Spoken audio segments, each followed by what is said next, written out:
there has been such a big change over the past few decades. And it's the fact that from the highest ranks of the military to us here having this conversation, family is such a critical part of the story. Besides the fact that it's a nice thing to do, it's the right thing to do to take care of military families.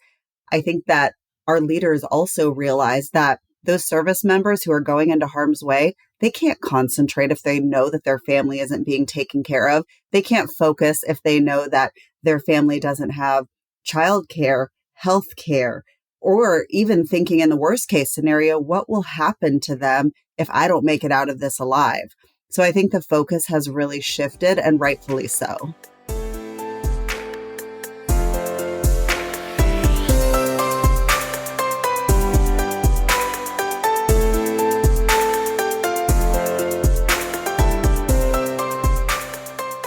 From Goose Creek Consulting, this is the Silver Linings Handbook. I'm Jayson Blair. That's Besa Pinchotti, the Chief Executive Officer of the National Military Family Association, a private nonprofit where she leads a team of people focused on enhancing the quality of life for military families. The association was founded in 1969 during the middle of the Vietnam conflict as the Military Wives Association. It was founded by a group of spouses who were concerned about the well-being of friends who were widowed when their spouse died while serving in the American Armed Forces. Their efforts led to Congress passing a law signed by President Richard Nixon in September of 1972 that created the Survivors Benefits Plan, which provided income to survivors of service members who die on active duty. The association changed its name in 1984 to recognize the broader scope of its work. Today, NMFA serves members from all ranks of America's 8 uniformed services: the Army, the Navy, the Air Force, Space Force, the Coast Guard, as well as the Commissioned Corps of the Public Health Service and the National Oceanic and Atmospheric Administration. NMFA provides scholarships, camps, family-centered events, and is a leading voice for military families at the White House, in the Pentagon, and the halls of Congress. Besa is a military spouse herself, who's in the unique position of both having been a military spouse and also a journalist who covered many stories that impacted military families during the heart of the wars in Iraq and Afghanistan. Her work gave her a unique perspective of someone who could see the challenges from both the inside and the outside, both the big picture view and the impact in the living room. After more than 20 years and increasing turmoil in the world, we're going to explore the tough job of being a military family member. When you sign up for the military, you're not just signing yourself up, but you're also signing up your entire family. It's a tough job that doesn't come with pay and comes with benefits of camaraderie, agility, and a chance to serve your country, along with the difficulties of deployments, frequent moves, and a loved one who at any moment's notice can find themselves on the line.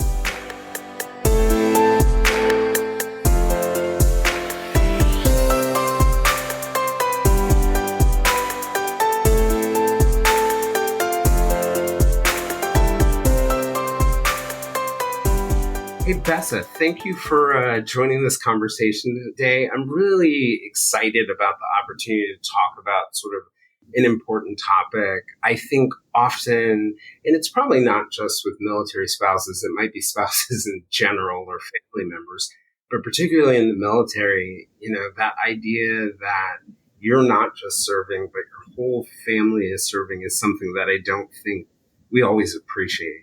It's so true. It's kind of like when they tell you when you get married, you're marrying the whole family. And that goes outside of the military as well. You're at Thanksgiving with your spouse's entire family. Well, when you join the military, it is your whole family and all of your fellow service members' families too. You really do just join and serve right alongside them. Yeah, and one of the things that's always struck me is, I think at least certainly since I've been growing up, we've had an all volunteer force. And I think as somebody on the outside of it, you don't really think about the sacrifice that children, families make. I grew up with a lot of, in the Northern Virginia area with a lot of military families. And what I sort of thought about was, wow, this is cool. They get to live all sorts of places and they get to do all sorts of things. But I found out that it's with all those benefits, there are a lot of tough challenges. So I wanted to start off by asking you just a little bit about the Military Wives Association, the predecessor, sort of the Vietnam War era, and how the Survivors Benefits Program came about. Yeah, when you start to think about Vietnam era, it really was about wives because it was male service members serving and then their wives at home. And so what was happening in Vietnam is there were so many casualties. There was so much happening. And the wives were at home with their kids holding down the fort. And then when those service members would die, they would be left high and dry. Most of them didn't have jobs. They didn't have careers. They were at home raising kids and managing a household. So what happened is a group of wives were sitting around their kitchen table and they were just saying, this isn't fair. This isn't right. Our friends are just being left to fend for themselves and we're going to do something about it. So at that time, they put on their heels, they put on their white gloves, and they decided to go to the Capitol and march door to door and explain what was happening. They talked about their friends and they were determined to make a difference. They didn't have any experience except for what they were living and what they were seeing their friends go through. And with that, the survivor benefit plan was passed. They said, we have to do something about this. And they did. And those women sitting around that kitchen table, they inspire us every single day. We always think about them. We think about where those decisions are made. And there's such a parallel because that's where a lot of decisions are made to this day for military families when they're talking about, do we stay in military service? Do we get out? Do we continue to serve this country? Because those challenges that you're facing every single day are very real. There's something that you're talking about over, meatloaf and mashed potatoes with your family. Yeah, it's hard for me to imagine a time where, spouses and families of people who served the country, or really, I think of any country, would be left with nothing afterwards. What was it? Did they just fall into the normal safety nets, or what was happening to those people? I think truly the government, the Department of Defense, everyone was very focused on the mission. And the mission was in Vietnam at that time. And the families at home were very secondary. And at that time as well, it was a draft. It wasn't the all volunteer force that we have now. And so the conversation was really surrounding, logistics and war and less so what was happening on the home front. Families weren't acknowledged in the way that they are now. There has been such a big change over the past few decades.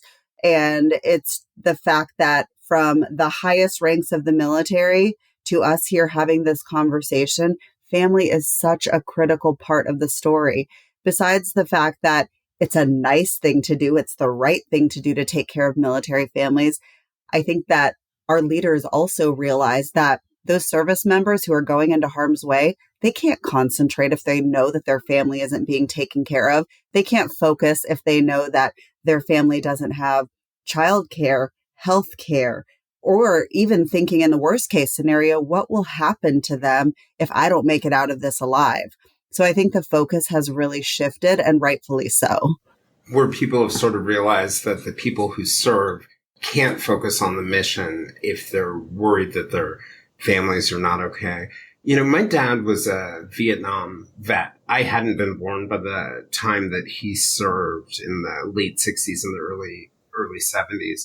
And, one of the striking things, so it took, I was 16 or 17 before he ever told me anything about Vietnam. He just didn't talk about it. But one of the early stories that I remember was hearing about the reaction that people had to service members and sort of the shock that some of their families had to the negative reaction. And another thing that he said to me that really struck me was like modern transportation made it really easy for you to go from a war zone to the home front that was very different. And people were struggling with all sorts of post-traumatic stress. And he recently said to me, don't think the families weren't dealing with post-traumatic stress today as well. When you're thinking that something harmful could happen to your loved one at any moment, it really does change the world for you.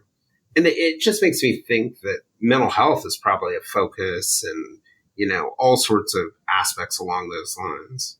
It is. We talk about mental health. We talk about mental well-being, financial well-being, community. These are all core issues for us because it's true. The service member is going through what they're going through when they're on the front lines, when they're deployed, when they're on duty. And then the families at home are going on with their day-to-day life. And then sometimes when the service member comes home, it's really an interruption. They've figured out how to do things, but the service member thinks they're coming home to what they left. But so much changes in the way that you have to adapt and deal with life. You're making new friends. You're in a new school. There's so many changes in that day to day. So we talk about mental well-being a lot and community because we know that community is what supports that family's well-being.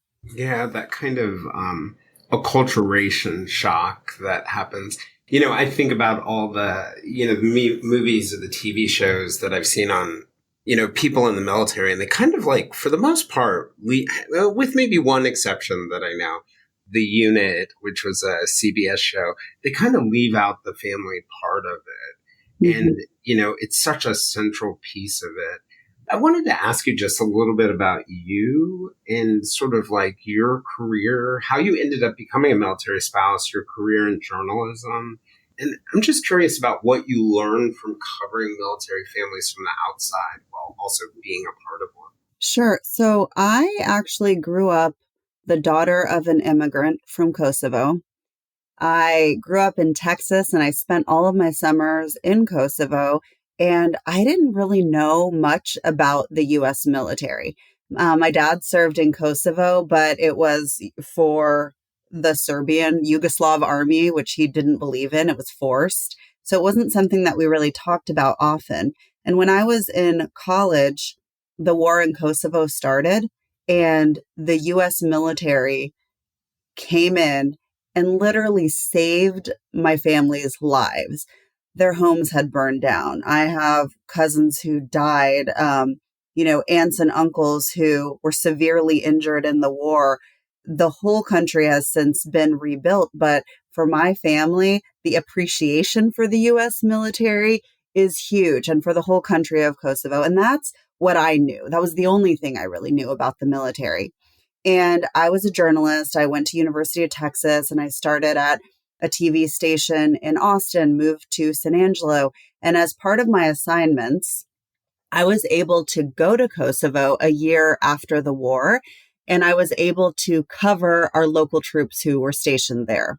So I went to Camp Bondsteel and I talked to them about their experience. And really at that point, what I felt was gratitude more than anything. So as my journalism career progressed, I moved to North Carolina. I moved to Eastern North Carolina, and it was the beginning of the Iraq War. The Iraq War started just 3 or 4 months after I got there. I met a handsome guy at a bar, as we do. And everyone said, whatever you do, don't marry a Marine. And I didn't listen. I didn't listen at all.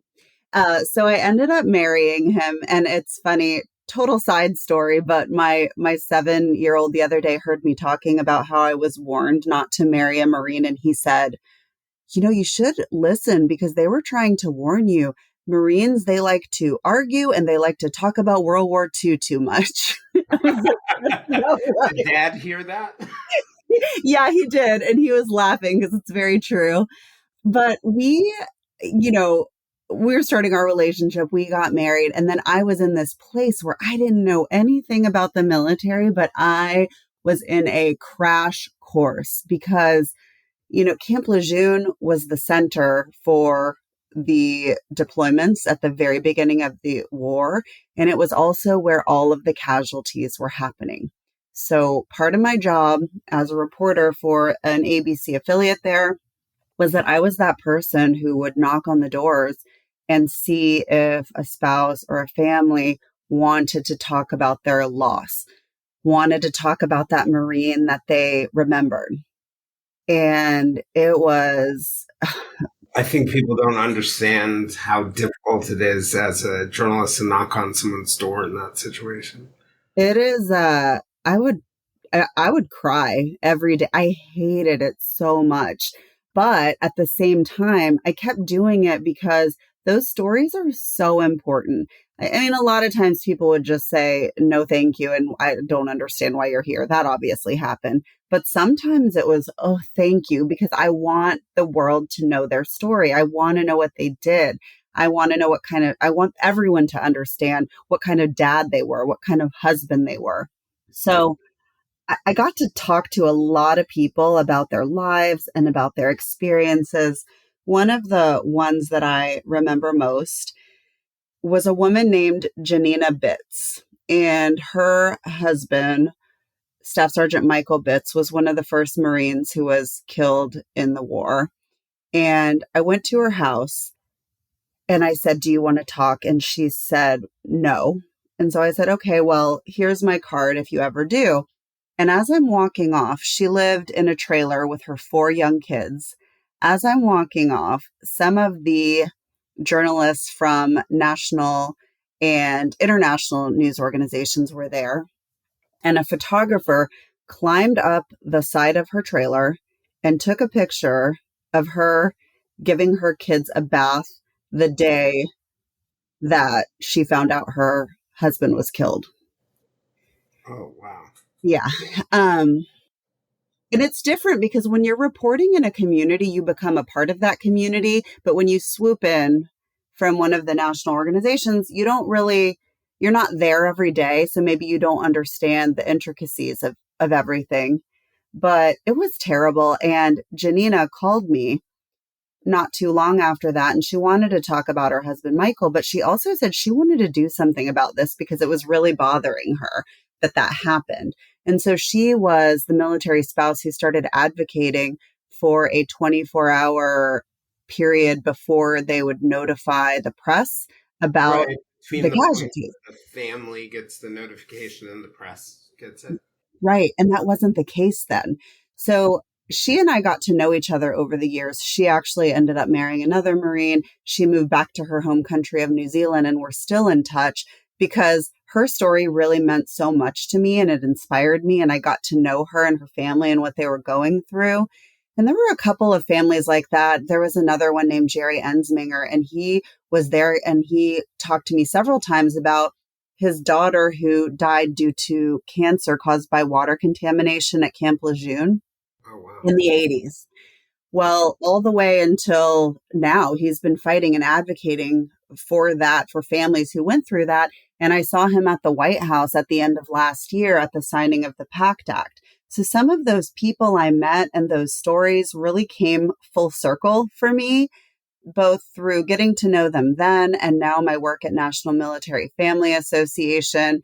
It's a community I care about. It's people I care about. And it's really what fuels me every day is not my own personal military experience because my husband, he had a spinal injury. He was medically retired. He didn't even go to Iraq or Afghanistan.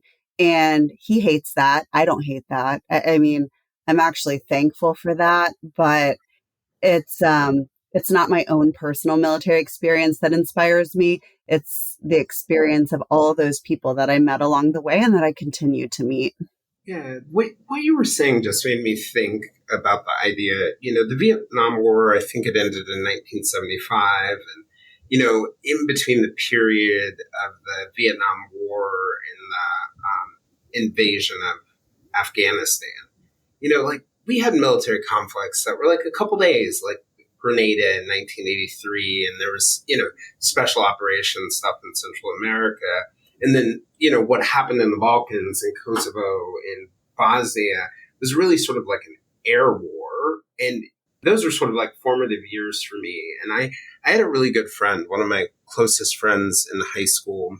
We went off to the same college and she decided to join the Marine Corps. And I think of the people who were in that spot, they were joining the military in a time of peace and prosperity. You could get a good career, chances are, if you ended up in conflict, it might have been an air war or a brief engagement, but they had sort of entered the military at a time where it looked, the Cold War had ended, where it looked like we were going to have peace for a long time. And then all of a sudden, those families in 2001, when Afghanistan happened, and then Iraq in 2003, were thrust into 20 years of war that you couldn't have really anticipated. And, I've never heard somebody say to me, this isn't what I signed up for. But I imagine that moment must have been, they must have been filled with pride for the opportunity to help the country, but also for them and their families kind of shocked. That's not something that they had anticipated. And I just remember as those first casualties were coming in 2002 and around that time in 2001, I think there were some in late 2001. It was just shocking to be in those communities and see the pain. Was it hard for people in those moments in a way to kind of get thrust into something we never expected again? Like we didn't expect another Vietnam? Yeah, it was interesting because there were the people who joined the military just prior to 9/11. And then there was a whole nother group who saw 9/11 and were inspired to join because of that. They wanted to serve this country. And you're right. I remember in high school, the only time I really encountered the military was when they'd come to our school to recruit. And the whole message was, come to the military and you'll get free college, right? Right. That was the Or whole great sell. occupational, excellent training. Right. And that was it. It was never come to the military and you could be put in harm's way. And it's really important work and you have a service to our country. The messaging has really changed. But while I think that a lot of the service members who sign up know what they're getting into. And I don't want to say families don't, but you don't think about it to that extent. And when I asked my husband, why did you join the Marine Corps? It's because his grandfather served for, decades in World War II. And he was so inspiring. And then his dad served, he was drafted during Vietnam era, but he was really inspired by that long and really dangerous military career that his grandfather had. And that's what attracted him to it. He wanted to do something great. He wanted to be a part of that group, that small group that fights for our country. But that is not anything that I ever thought of. And it's also in a lot of cases not what spouses think about. It's not what kids think about. You're thinking about, oh, I'm in love with this great guy who wants to do wonderful things. You don't think, and this is going to define the next 20 plus years of my life, the rest of my life. Right. I think about, so we had it was the last draft was in Vietnam. And since then we've been, all volunteer military, and we're in a country of more than 330 million people, and only 2 million people serve. And, I know that when you look at the total impact, when you look at retirees and families, you get, well over 9 million impacted by that. But it's such a small percentage of the population that plays such a large role in protecting the country. And, this as well as anyone. It's been in the news lately that there have been a lot of recruitment problems. And one of the things that people have said to me is, a hurdle is obviously that people feel like you could actually end up in war, and some families may not be as comfortable with that as the volunteers. But I wonder whether there's an element of taking care of the families that's sort of core to sort of addressing some of those recruitment challenges. So that is very much what we see. And it's what we do every day when we advocate for military families. There is no one who would sign up to purposely put their families in a bad position. No one would do that. And there are so many benefits that are always, potentially on the chopping block. Everything is about balancing the budget and what do families really need. And that's where our voice comes in. And we're talking about those issues. When it comes to recruitment, we know that military members come from military families. It's that tradition of service. A lot of people who come from those families call it a family business, and they knew they were going to get in the family business. And we talk to military teens who tell us about all these hard times they've gone through, the struggles they're facing to this day. And then a third of them tell us they still plan to serve. So there is that culture of service. But when people are looking from the outside in and they're trying to make a decision on, is this something I want to do? People aren't just thinking about themselves. They're thinking about their families.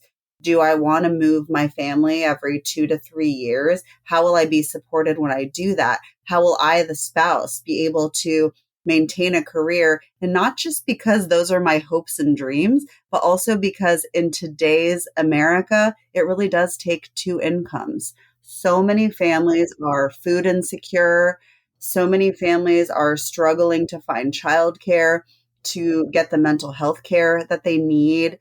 And they're leaving their families, they're leaving their communities. So when that is the story, it doesn't sound quite as attractive. And I was at an event just recently where the Department of Defense and a lot of military leaders were saying that one of the ways that you could support recruitment is by telling your positive story, telling your positive military family life story. And I think that's really important, but we need to have more of those positive stories to tell. Right, right. Yeah, I can think of, a very obvious one for me is, an important thing, when it comes to families is healthcare. I hadn't thought of the idea of career development. My father after Vietnam ended up being a federal government employee, and we were lucky that my mother was a teacher, so that could be transported almost anywhere. But I didn't think of, until you just said it then, that notion of career development and other benefits for spouses or families. What do you think the most important things are that the government or others can do to take care of military families? Well, there's a couple things we're working on the front of military spouse employment. And one of those is a work opportunity tax credit where we're encouraging businesses to hire military spouses. There's actually a bill right now, and we're hoping that it passes because there are different groups that you're incentivized to hire. One of them is veterans. We want to include military spouses. And when we talk about supporting families, it's in all the different ways. It's the community, it's the school system and the government. It's also employers, it's nonprofits. This all of us working together. And there's a lot of ways that I've seen it done successfully, but we just need more of that. It takes all of us. When it comes to employment, there is a military spouse employment rate of about 25%. That is huge compared to the national average. And underemployment is huge as well. It's everyone is extremely overqualified and they're taking the positions that they get because they need to be able to support their families. So I would encourage businesses to hire a military spouse because I'll tell you what, anyone who can uproot their family time and time again, work under extreme stress because they know that they have a loved one in harm's way and they're dealing with all of the challenges of military life. I guarantee you they can do that job that you need them to do at your organization. Yeah. And one of the things, just in listening to what you said, the idea of remote work, now that that's become more adopted, I bet businesses can have less worry about the idea that you're investing in someone who's only going to be there for 2 years or whatever it is. It can open some of the doors. And if people can get past some of those obstacles that they see, that could be powerful. One of the things, you mentioned, we were talking about how in the Vietnam era, it was mostly wives. And one of the striking things for me is, over the course of my lifetime, the military has changed. In general, more women are joining the military. There are even opportunities for them to be on the line in combat. You look at what's happening in Ukraine right now, and there's so many women who are in combat, and certainly in the U.S. military, we've seen a lot of forward movement with that. But, when I was growing up, it was don't ask, don't tell when it comes to gays in the military. We've had the introduction of same-sex marriage, transgender people, a lot of things that probably sort of have shifted the picture of what a military family is, and also shifted what, the Defense Department, like when it comes to healthcare or other things like that, or benefits, it's really probably shifted what they have to do. What's the change been like, and how has the community been adjusting to it? Yeah, it's we call it modern military family life because families of the military are just as diverse as families in the general population. And that goes with everything. It goes their politics, their sexual orientation, their reasons to serve, whether they're a man or a woman. There are all these things that factor into who the members of our military are and who their families are. And with that, not just in the military, but also in the general world, there just come other questions. I know that one of the things that we advocated for a while back had to do with IVF for those who were wounded in combat, but also for, female service members. There are a lot of things that we have to look at and address, and it's not just us, it's all of America. And that's where we come in. We accept, welcome, advocate for, and support any member of a military family. And we also continue to shift and change our programs to make sure that we're in line and that we're serving that total population. When families come to us and they say, hey, this is a shift that we're seeing. One example is entrepreneurship. When there are such issues with military spouse employment, a lot of spouses said, hey, we can do our own business. And then we don't have that issue. But they weren't eligible for our scholarships. So we changed that. And we try to just represent and support families in all of the ways. And I can tell you that they will tell us if there's something we're not doing. We have such a powerful and vocal group of family members. We just last year brought Bloom, which is an organization that was created by and for military teens, into the NMFA family. So they're now a part of us here at National Military Family Association. And they tell us what's happening before it happens. You know how your kids know it's cool before it was cool? Your early warning system. That's what they are. I mean, it's everything from you need to be on Be Real to this is what's happening in our schools where military teens are right now. These are the things that we're struggling with. And so, like you said, I think that's a great way to put it. It's your early warning sign, and it kind of gives us a preview of what's to come. Oh, that's awesome. That's awesome. The one of the things that I think about and, sort of reading about the work that you all are doing is that, one of the questions that I walked away with is, what in the world are the Public Health Service and the National Oceanic Atmospheric Administration doing? And I did a lot of research, and I was super surprised by how active groups like the Public Health Service are in serving and supporting the country. Could you tell me a little bit about the history of how they became a part of the sort of broader military family? Well, it's what you just said, which is that all of the different ways that they're supporting, and they're not front and center because they're not, a lot of organizations say we support the armed services. Well, we support all uniformed services because they all play a special role. And those services that you mentioned, NOAA and the Public Health Service, they're so small. There aren't as many of them, but what they're doing is critical. I think we saw a lot of that during the COVID pandemic.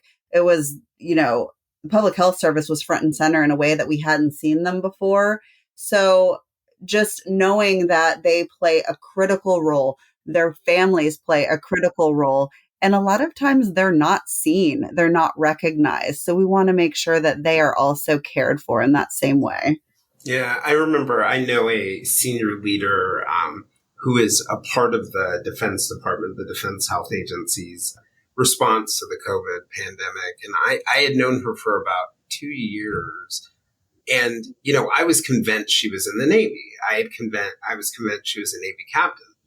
And then recently I realized she was in the public health service, but her job, her work, what she did, her demeanor, everything, her life story, sounded just like she had been in the Navy or she had been in the Army or any other role. And it was striking to me that, not only the idea that the military plays a role, you look at things like the Katrina disaster or any of these challenges we have domestically, they play this silent role in supporting the country. Like, I'll never forget, I was in Manhattan for 9/11.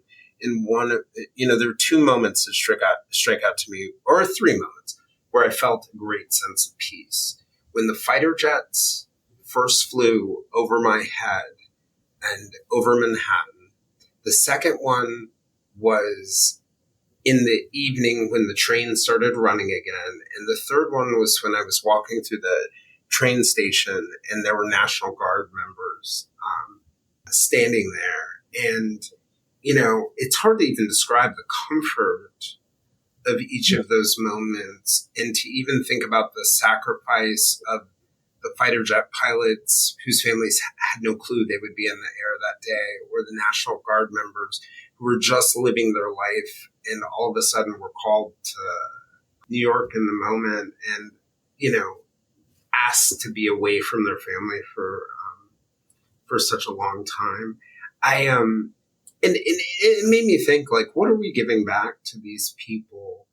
And I'll tell you a quick story for me. You hear about places like Camp Lejeune or Fort Bragg in the media or TV shows or whatever it was. Quantico is a common one. And I remember a couple years ago going down to Quantico for a meeting. And I was there a little bit early, so I got in, and it was a meeting at the FBI. And so I got in and I drove around the base, and I went by the housing for the soldiers and also looked at some of the housing in the area because I was just getting a picture. And I was shocked, Besa. I was shocked at what I saw. It was not like what I imagined. And are those areas that you think the schools, housing, the drinking water, because of course, with my personality, I just started digging into it all. Are those areas that you think are important to address for families? Oh, absolutely. Those are just basic needs. The roof over your head, the water you're drinking. I was recently at a meeting with DHA where they were talking about all of the different types of exposures that a service member or a family might go through and just the cumulative impact those have on someone's life. And they were talking about things like burn pits in Iraq. I mean, we know that that is horrible, that exposure that you get when you're near a burn pit. But also right below burn pit on that list was mold in housing. It was water, like situation that just happened in Hawaii recently or what happened at Camp Lejeune decades ago. Those things absolutely have to be addressed. If you can't drink your water or you can't know that you're going to sleep without being infected, what else can you even think about? Yeah, and I think about things like the Flint water crisis in Michigan, where there was great publicity over it.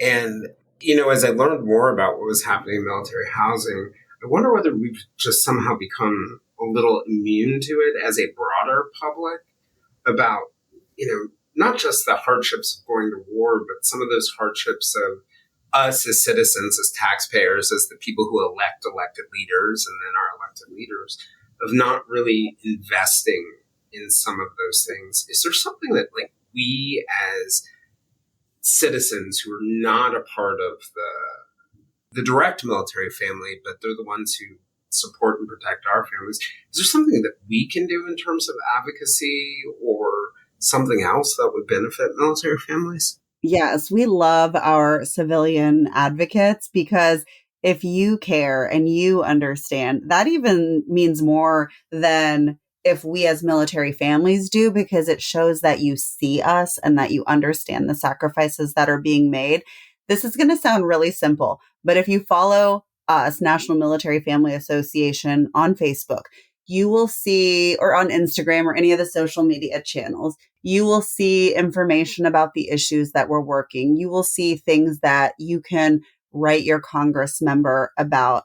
I think one of the things that happens is when there are a lot of bad issues going on, if we're talking about housing, and then we're also talking about food insecurity and we're talking about employment, there are so many different things that you could focus on, right? And sometimes we just look at maybe the worst thing, which right now, rightfully, is food insecurity. If you can't feed your family, there's not much else that you can think about. But it's not far behind, and it might even be equal to think about mold in your house. You know, so many families during PCS. So PCS is when they move you to a new duty station. So you're moving your family across the country. So many families ended up in hotels this past summer because there were issues with their housing, and they're living in a hotel for weeks and weeks, family of 5, and they're in a 1 bedroom and they're trying to settle into a new community.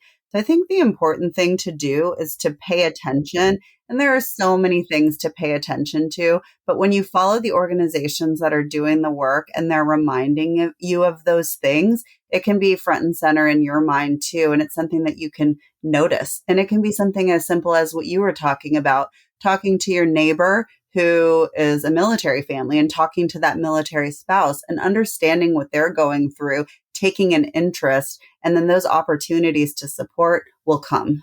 Yeah, that makes complete sense. And I think about the way that politicians work. You get 500 emails from some constituency, let's say military families, saying we need to do something about water or housing. And it all, that thing they say, and you'll probably get this as a journalist, like, 3 stories are a powerful trend that can be compelling, but around 500, it's just a bland statistic. That there's probably something to that letter or email that comes in that says, I am not a member of a military family, but, the military is important to this country, and this is this problem that I'm seeing.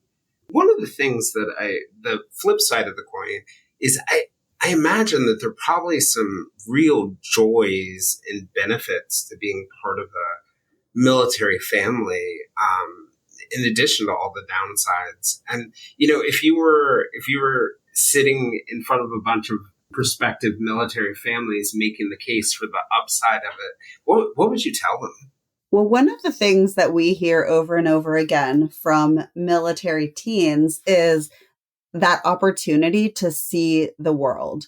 It's like you said, it really is a flip side of the coin, because in one sense, they're saying, hey, we're lonely and we had to move away from our friends. And then in the next breath, they're saying, but I got to live in Japan. And let me tell you all the cool things about Japan.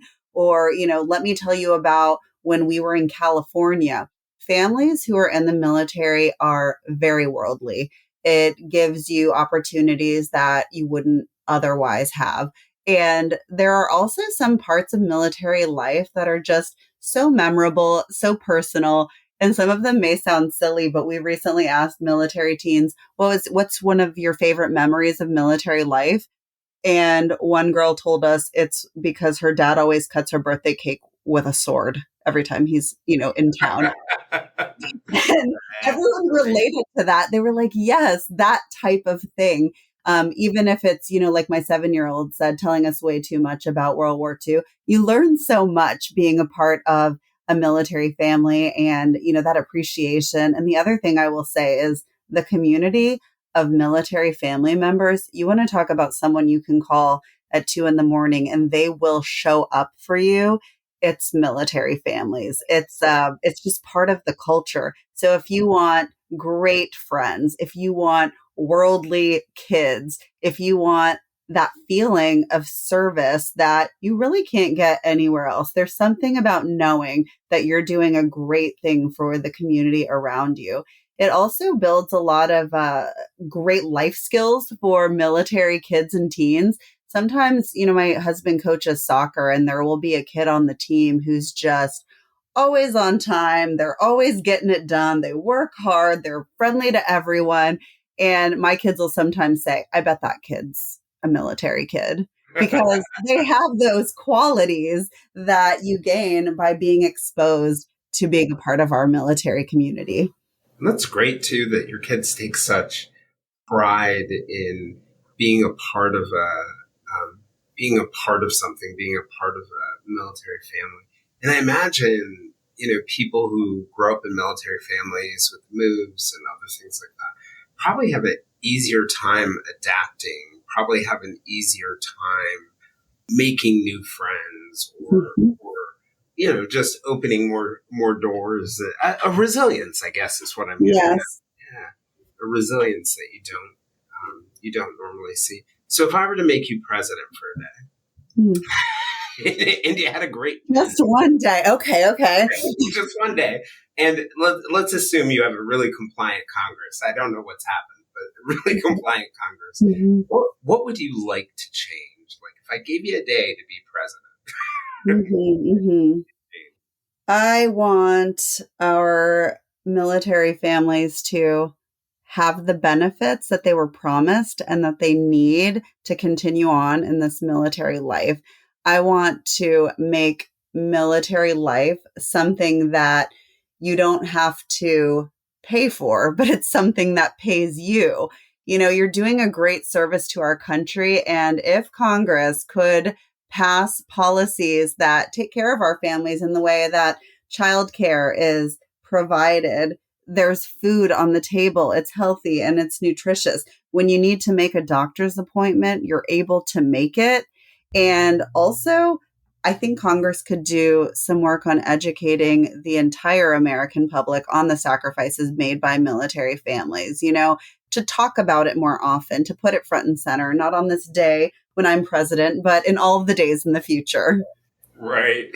I am, it's been, I think, inspiring for me because I went from the point of sort of high school to, I was exposed in some of my work to military families, but it was very sort of remote and distant. But, recent work over the last 5 years has put me in contact with people in the military and their families every day. And one of the things that just strikes me is, I am inspired by them, kind of shocked that I'm so inspired by them.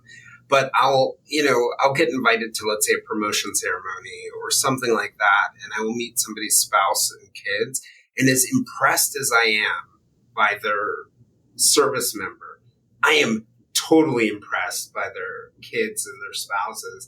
And, they're often sort of like very smiling and cheery, but they're telling me about what their day to day is like, right? Not complaining. And I keep on thinking to myself, like, I don't understand how you are smiling with the toughest unpaid job I have ever heard. During the middle of COVID, I remember, one of the people I had gotten to know, lieutenant commander in the Navy, was moving to Alaska for assignment.